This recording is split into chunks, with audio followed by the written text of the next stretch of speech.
Candidat à l'élection communale, tu veux toucher le cœur et le vote des familles de ta commune?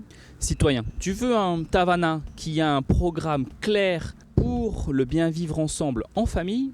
Alors, suis notre série dédiée au Tavana et au développement de la parentalité dans les communes de la Polynésie française. Les élections municipales approchent à grands pas en mars 2026. Et pourtant, un sujet n'est pas assez mis en valeur aujourd'hui, celui de la petite enfance, de la parentalité et de la place des enfants dans les communes polynésiennes. Chez Happy Parents, nous le disons clairement, la voix des parents et des enfants doivent compter dans le débat public polynésien. Le problème, c'est que les enfants ne votent pas.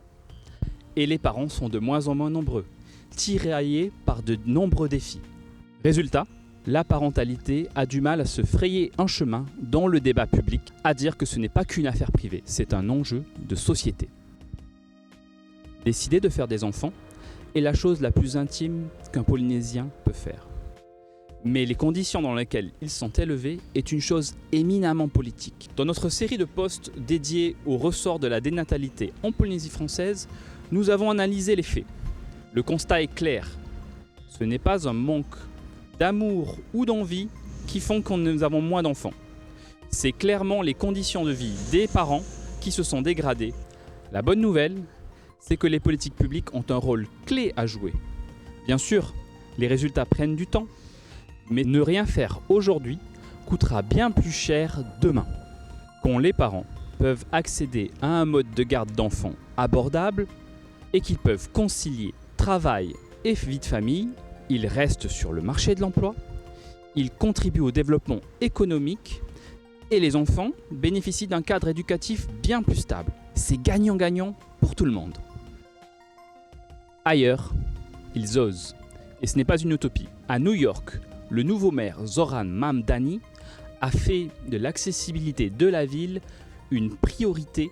Parmi ses mesures phares, le gel des loyers réglementés, la gratuité du réseau de bus et de métro, mais surtout la mise en place d'un système universel de garde d'enfants abordable pour tous les New-Yorkais, avec l'objectif de le rendre universel d'ici 5 ans avec un partenariat avec l'État de New York.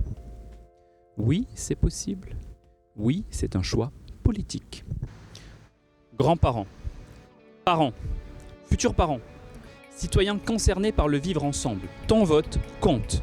Interpelle les candidats aux réunions publiques, dans les quartiers, sur les réseaux sociaux et pose-leur des questions précises sur la garde d'enfants, l'éducation, les espaces publics accessibles et à hauteur d'enfants ou bien le soutien à la parentalité. Mais surtout n'oublie pas, la démocratie ne s'arrête pas le jour du vote. Alors continue ce travail. Aux candidates et candidats Tavana, ce message est pour vous. Nous savons que vous avez de nombreux défis à relever, mais la famille est une valeur fondamentale de la société polynésienne. Mieux élever nos enfants est le meilleur investissement collectif que l'on peut faire. Une société qui tient à ses enfants doit veiller sur leurs parents. Les actions peuvent être simples, mais les bénéfices peuvent être immenses pour les enfants, les parents et les communes. Cette vidéo clôt notre série dédiée au Tavana et à la parentalité. Mais l'aventure Happy Parents continue. Abonne-toi, like, partage, parce qu'ensemble, nous pouvons faire de la parentalité un vrai sujet politique, et pas que, en Polynésie française.